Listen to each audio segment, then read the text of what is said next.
জিরে ফুরিয়ে গেছে বা চটজলদি বাচ্চা স্ন্যাক্স বানাতে হবে, অসুবিধা কি? অনলাইনে অর্ডার দিলে তো 10 মিনিটেই জিনিস হাজির। কিন্তু জানেন কি, এবার এই সার্ভিসটাই বন্ধ হয়ে যেতে পারে। হ্যাঁ, শুক্রবার রাজ্যসভায় এই 10 মিনিটে ডেলিভারি সার্ভিস বন্ধের বিরুদ্ধে দাবি তুললেন আম আদমি পার্টির সাংসদ রাঘব চাড্ডা। তার অভিযোগ, এই ইনস্ট্যান্ট ডেলিভারিতে গ্রাহকরা প্রভূত উপকৃত হচ্ছেন ঠিকই, কিন্তু এই দ্রুত ডেলিভারি দিতে গিয়ে ওয়ার্কারদের উপর অত্যাচার চলছে। কিভাবে অত্যাচার? রাঘব চাড্ডা জানান, মাত্র 10 মিনিটের ডেডলাইন মানতে গিয়ে ডেলিভারি বয়দের অস্বাভাবিক গতিতে ছুটতে হয়।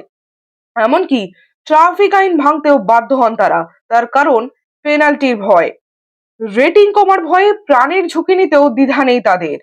যে কোনো আবহাওয়ার রাস্তায় থাকতে হয়। এমনকি অনেকের তো কোনো ইন্স্যুরেন্সও নেই। তার উপর কাস্টমারের দুর্ব্যবহার তো রয়েইছে।